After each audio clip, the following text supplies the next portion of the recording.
ABP Ganga, खबर आपकी, जुबान आपकी।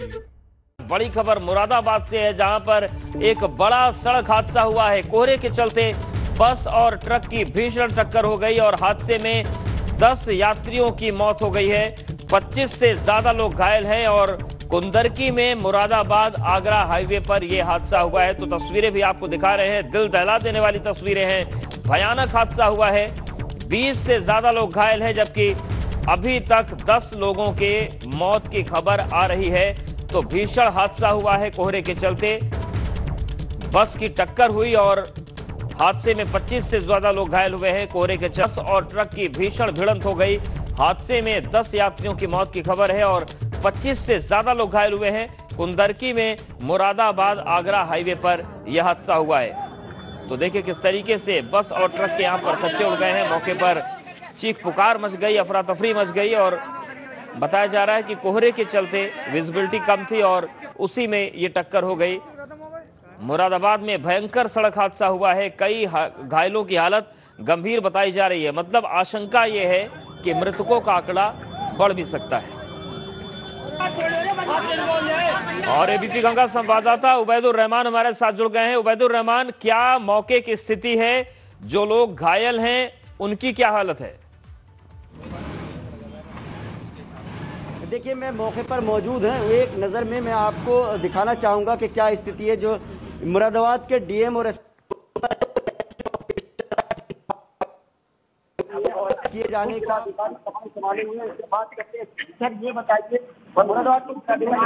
सर ये बताइए, मुरादाबाद के जिलाधिकारी राकेश कुमार सिंह हमारे साथ मौजूद हैं, इनसे बात करते। सर ये बताइए किस तरह से हादसा हुआ है? ये देखिए, 8:15 के आसपास जो है सूचना मिली थी हम लोगों को कि यहाँ पे एक्सीडेंट हो गया है। हम और एसएसपी दोनों लोग जो है मौके पे आ गए थे और यहाँ से हम लोगों ने रेस्क्यू कराया। जो घायल लोग हैं, जो मृतक थे, सभी को जो है वो डिस्ट्रिक्ट हॉस्पिटल के लिए यहाँ से भेजा गया है और इस घटना का उच्च स्तर पर संज्ञान लिया गया है। माननीय मुख्यमंत्री जी इस घटना से बेहद दुखी हैं और उन्होंने जो मृतक के परिजन हैं उनके लिए 2 लाख रुपए की आर्थिक सहायता की घोषणा की है और साथ ही जो घायल हैं उनके निःशुल्क उपचार के लिए उन्होंने निर्देश दिया है और 50,000 रुपये की आर्थिक सहायता प्रदान करने के लिए भी कहा है।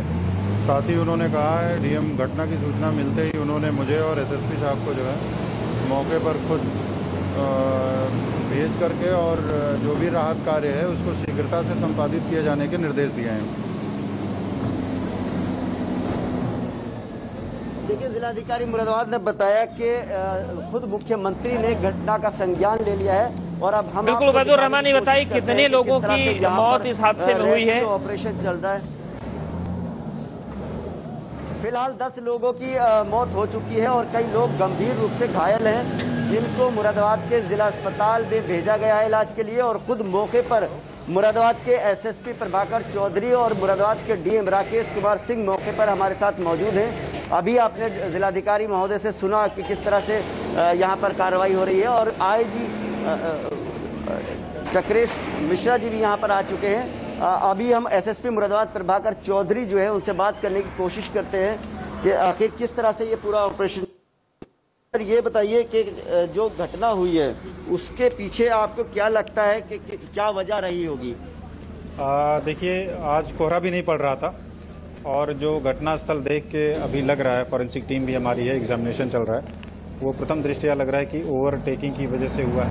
चश्मदीद जो ड्राइवर है ट्रक का, वहाँ भी उसने भी बताया कि गाड़ियाँ बिलारी की तरफ से जा रही थी, बस और एक डीसीएम, वो एक दूसरे को ओवरटेक कर रहे थे, उसकी वजह से जो है ये एक्सीडेंट हुआ है।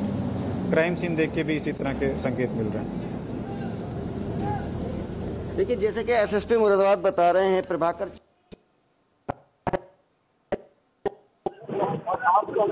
बिल्कुल, तो भीषण हादसा है। उबैदुर रहमान, तस्वीरें दिखाने के लिए शुक्रिया। और ये तस्वीरें बताती है कि सावधानी बहुत जरूरी है, क्योंकि आप सावधानी से चल रहे हैं और अगर दूसरा लापरवाही कर जाता है तो उसमें भी आपको इस तरीके के अंजाम भुगतने पड़ सकते हैं। तो दिल दहला देने वाली तस्वीरें मुरादाबाद से सामने आई हैं। 10 लोगों की मौत हुई है, 25 से ज्यादा लोग घायल हैं और बताया जा रहा है कि घायलों में भी कुछ की हालत गंभीर है। मतलब मृतकों का जो आंकड़ा है वो बढ़ सकता है, इस बात की भी आशंका लगातार बनी हुई है। तमाम वरिष्ठ अधिकारी मौके पर मौजूद हैं। जैसा कि मुरादाबाद के डीएम ने बताया कि मुख्यमंत्री ने खुद निर्देश दिया कि आप और एसपी मौके पर पहुंचे और घायलों को 50-50 हजार और मृतकों को 2-2 लाख रुपए की आर्थिक सहायता दी जाएगी मृतक के परिजनों को।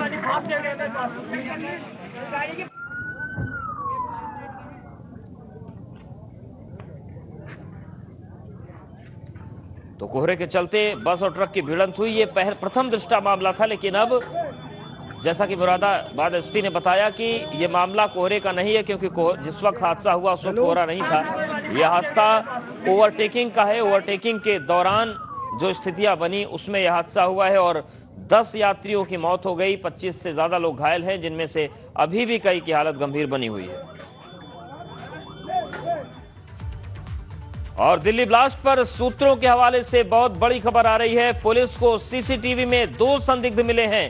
2 संदिग्ध टैक्सी से उतरते दिखे हैं। ड्राइवर से संदिग्धों की तस्वीर बनवाई जा रही है और मौके से मिले पत्र में लिखा है कि ये ट्रेलर है। पत्र में 2 ईरानियों की हत्या का जिक्र है। कई जगहों पर जांच कर रही हैं एजेंसियां और दिल्ली में ब्लास्ट के बाद धरना स्थलों पर अलर्ट हुआ है और किसानों के धरना स्थल के पास सुरक्षा बढ़ा दी गई है। तो ये इस वक्त की बड़ी खबर। कल जो दिल्ली में ब्लास्ट हुआ उसके बाद 2 संदिग्ध नजर आए हैं टैक्सी से उतरते हुए। हालांकि टैक्सी जो चालक था वो पुलिस के इस वक्त पुलिस उसके पास है और उससे संदिग्धों की तस्वीर बनवाई जा रही है, बनाने की कोशिश हो रही है। पत्र में 2 ईरानियों की हत्या का जिक्र है और कई जगहों पर जांच कर रही हैं एजेंसियां। दिल्ली में ब्लास्ट के बाद धरना स्थलों पर अलर्ट हो गया है। किसानों के धरना स्थलों के पास सुरक्षा बढ़ गई है।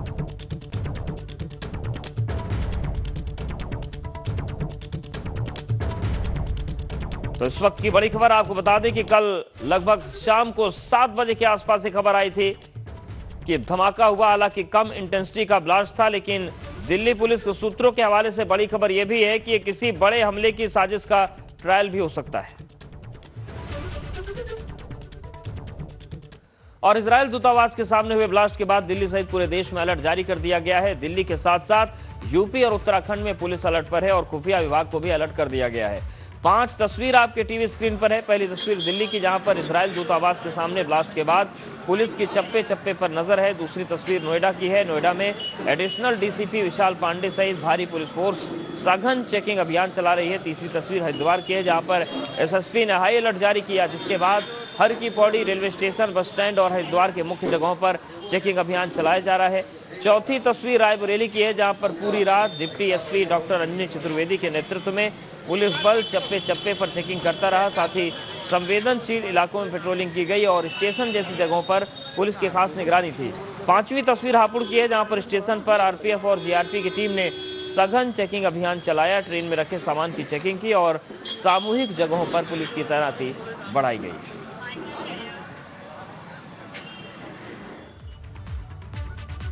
और इस वक्त एक और बड़ी खबर है। गाजीपुर बॉर्डर पर इंटरनेट सेवाएं बंद कर दी गई हैं। गाजीपुर बॉर्डर पर आंदोलन कर रहे हैं राकेश टिकैत। किसानों के आंदोलन का 66वां दिन है। शाम 5 बजे तक उपवास करेंगे किसान नेता और बापू की पुण्यतिथि पर किसान नेता उपवास कर रहे हैं। लेकिन इन सब के बीच हालात ना बिगड़े, अराजक तत्व स्थितियों को खराब ना कर पाए, इसलिए गाजीपुर बॉर्डर पर इंटरनेट सर्विस को बंद कर दिया गया है।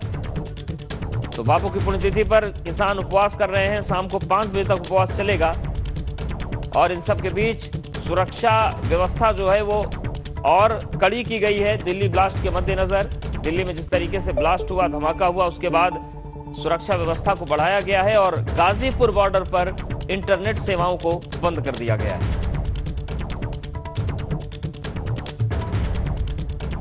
तो किसानों के आंदोलन का 66वां दिन है और आज जो किसान नेता हैं वो उपवास पर बैठे हुए हैं। ये देखिए 3 तस्वीरें आपको दिखा रहे हैं हम। किसानों का प्रदर्शन जारी है। गाजीपुर बॉर्डर पर सिंघू बॉर्डर की बात करें तो भारी पुलिस बल तैनात है। कल काफ़ी हिंसा यहाँ पर हो गई थी और स्थानीय लोगों ने विरोध किया था। वहीं टीकरी बॉर्डर पर भी किसानों का विरोध शुरू हो गया और स्थानीय लोग किसानों को वहाँ से भगाने की मांग कर रहे हैं। और सीधे रुख करते हैं गाजीपुर बॉर्डर का। हमारे साथ ब्यूरो चीफ वीरेश पांडे जुड़ गए हैं। वीरेश जी, जिस तरीके की तस्वीरें गाजीपुर में बनी हुई हैं, गाजीपुर बॉर्डर से मुजफ्फरनगर तक की हम बात करें, सवाल ये उठता है कि जब 2 दिन पहले स्थितियां सब काबू में हो गई थी, आंदोलन पूरी तरीके से सिमटने जा रहा था, आखिर ऐसा क्या हुआ कि एक टूटता डूबता और सवालों के घेरे में आया आंदोलन फिर से सिर उठा बैठा?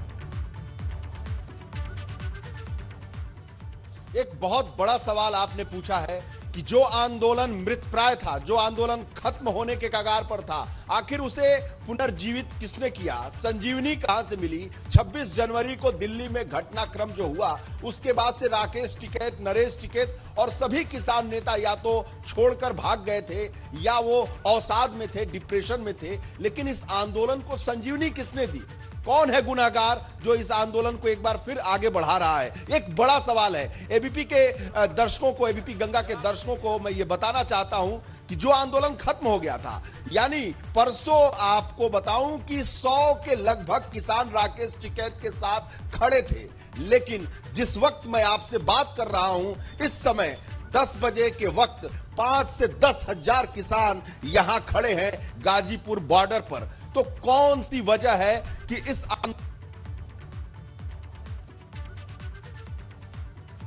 बिल्कुल कुछ तकनीकी दिक्कतें हैं, वीरेश जी के पास जाएंगे, लेकिन ये एक अहम बात है कि आखिर जो आंदोलन मृतप्राय हो गया था, किसानों ने साथ छोड़ दिया था राकेश टिकैत की, और ये वजह एक और भी है जो तकनीकी दिक्कत है, चूंकि गाजीपुर बॉर्डर पर इंटरनेट सर्विस को बंद कर दिया गया है। लेकिन वीरेश जी, क्या आप सुन पा रहे हैं? हमें आवाज आ रही है आपको? निकल गया।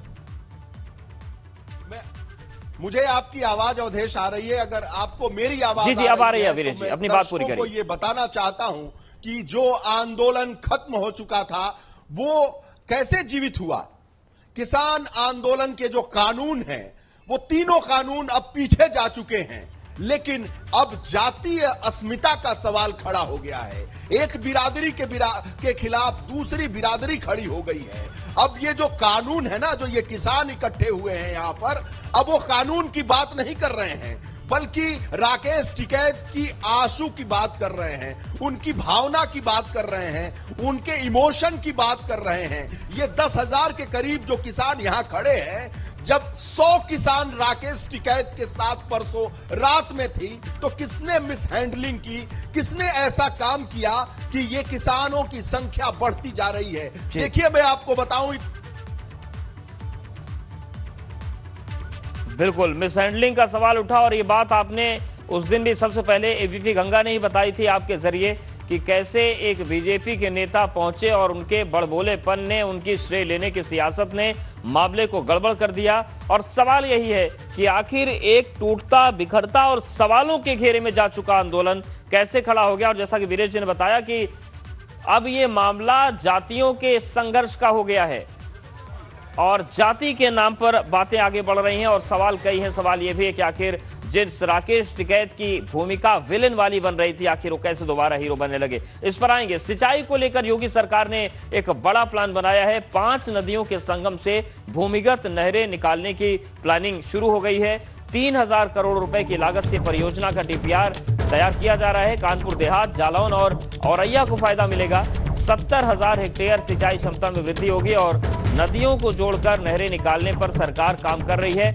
औरैया में दरअसल 5 नदियों का संगम है और सिंचाई विभाग ने 10 मीटर ऊंचा और 400 मीटर चौड़ा बैराज बनाने की योजना तैयार की है। तो 70,000 हेक्टेयर सिंचाई की क्षमता में वृद्धि होगी और 5 नदियों के संगम से भूमिगत नहरें निकालने की तैयारी है। 3,000 करोड़ रुपए की लागत से परियोजना की डीपीआर तैयार की जा रही है। कानपुर देहात, जालौन और औरैया को इसका सीधा फायदा मिलेगा।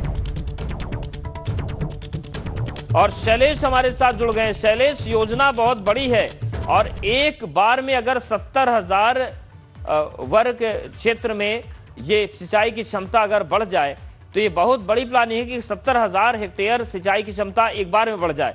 कब तक का इसमें प्लान है? क्या मियाद वगैरह इसकी तय हो गई है? देखिए अभी डीपीआर तैयार किया गया है और अगर बात करें तो देखिए औरैया का जो बीजलपुर इलाका है, बीजलपुर के पास में 5 नदियों का संगम है जहां पर यमुना, चंबल समेत 5 नदियां हैं जो मिलती है और वहीं से इस भूमिगत नहर को निकालने की योजना है। ये पहली इस तरह की परियोजना होगी यहाँ पर। और एक खास बात यह है, इस पूरी परियोजना को का जो डीपीआर है वो किसी कंसल्टेंट से नहीं बल्कि खुद सिंचाई विभाग ने तैयार किया है 3000 करोड़ की इस परियोजना का। और इसको जैसे ही अमली जामा पहनाया जाएगा 70,000 हेक्टेयर क्षेत्रफल की जो भूमि है वहां पर सिंचाई आसान होगी। तो निश्चित रूप से देखिए औरैया, जालौन और कानपुर देहात, ये 3 वो क्षेत्र जहां ये जमीन है तो वहां के बड़ी संख्या में किसानों को फायदा मिलेगा। तो अगर हम इस पूरी योजना को बाकी खाका देखते हैं तो अब केंद्र के जल विभाग से इसके लिए अनुमति मांगी गई है। वहां से अनुमति मिलते ही इस पर आगे काम शुरू कर दिया जाएगा और उसके बाद इसको कैबिनेट से भी पास कराया जाएगा। ऐसे में ये मानकर चलिए कि केंद्र की जब अनुमति मिल जाएगी तो कैबिनेट से इसका पास होना लगभग तय है। और ये शुरुआत है क्योंकि इससे पहले सरकार ने मंथन किया था कि जहां पर भी नदियों का संगम है अगर वहां से सिंचाई के लिए नहरें इस तरह से निकाली जाती हैं तो सिंचाई के क्षेत्र को एक तो बढ़ावा दिया जा सकता है, काम सरल होगा और किसानों को बड़ी संख्या में फायदा होगा। और इसी के तहत ये पहला प्रोजेक्ट होगा इस तरह का अपने आप में जिसमें इस तरह से 5 नदियों के संगम से नहर को निकाला जाएगा। और उसके लिए पूरा ड्राफ्ट तैयार है। टेक्निकल पहलू जो उसके हैं यानी कितनी बड़ी ये नहर होगी, कितनी मोटाई पे होगी, ये सारी चीजें डीपीआर में तैयार कर ली गई हैं। इसको अमली जामा पहनाने के लिए अब आगे मंथन चल रहा है और जैसे ही इस परियोजना को अप्रूवल मिलता है इस पर काम आगे शुरू कर दिया जाएगा। और ये भी मानकर चलिए कि एक परियोजना की अगर शुरुआत होती है तो फिर प्रदेश में और जहां जहां भी इस तरह से नदियों का संगम है वहां से आसपास के इलाकों में सिंचाई की व्यवस्था इस तरह से की जाएगी और निश्चित रूप से इसका सीधा जो फायदा होगा वो किसानों को मिलेगा, किसानों को सीधा फायदा होगा। और इस तरीके की परियोजनाएं कृषि के जो छोटे छोटे रकबे हैं उनको भी फायदा पहुंचाती हैं और आय भी बढ़ेगी। शैलेश हमारे साथ आप बने रहिए। लखनऊ से एक और अहम खबर है, एलडीए के 9 कर्मचारी बर्खास्त होंगे। 16 साल से लापता है कर्मचारी, इनको बर्खास्त किया जाएगा। बिना छुट्टी लिए कर्मचारी 16 साल से गायब हैं। सभी चतुर्थ श्रेणी के नियमित कर्मचारी हैं और जल्दी एलडीए वीसी को भेजा जाएगा संस्तुति का पत्र। तो ये एक बड़ी खबर, एलडीए के 9 कर्मचारी बर्खास्त किए जाएंगे। शैलेश हमारे साथ जुड़ गए। शैलेश, ये 16 साल से कर्मचारी लापता हैं, इतनी देर से कैसे याद आई लोगों की? बिल्कुल निश्चित रूप से कहा जा सकता है कि अधिकारी आंख मूंदे बैठे थे। शायद इसी का नतीजा जो इतने समय से ध्यान नहीं दिया गया क्योंकि एक व्यवस्था है कि अगर कोई 10 दिन के बाद बिना स्वीकृत अवकाश के अनुपस्थित रहता है ऑफिस से तो उसका वेतन रिलीज भी किया जाता है। और ये जो 9 कर्मचारी हैं चतुर्थ श्रेणी के हैं, पिछले करीब 15 या 16 साल से लगभग माना जा रहा है कि ये अनुपस्थित चल रहे हैं। उसके बाद इनसे पत्राचार करने की हाल में कोशिश की गई लेकिन किसी से कॉन्टैक्ट नहीं हो पाया, नोटिस का कोई जवाब नहीं आया और अब इनकी पूरी फाइल तैयार की गई है इनको बर्खास्त करने के लिए। जो संस्तुति पत्र है वो एलडीए वीसी जो लखनऊ के डीएम भी हैं उनके पास भेजा जाएगा, उनकी अनुमति दी जाएगी। लेकिन सवाल उठता है कि पिछले 15-16 साल से अगर ये लापता है तो अब तक एलडीए में क्या किया जा रहा था, एलडीए के अधिकारी क्या कर रहे थे, सो रहे थे क्या वो उस समय? दूसरी चीज अगर आप देखें इस पूरे मामले में तो एक चीज जरूर है क्योंकि 10 दिन से ज्यादा बिना स्वीकृत अवकाश के गायब थे, ऐसे में वेतन इनका नहीं जा रहा था लेकिन 9 पद भरे हुए नजर आ रहे थे एलडीए के, यानी ये कर्मचारी हैं, एग्जिस्ट करते हैं कागजों में। तो ये एक बड़ी लेकिन जमीन में नहीं थे, ऐसे में इनको बर्खास्त किया जाएगा तो 9 पद क्रिएट होंगे और 9 लोग आएंगे तो कुछ काम बेहतर हो पाएंगे।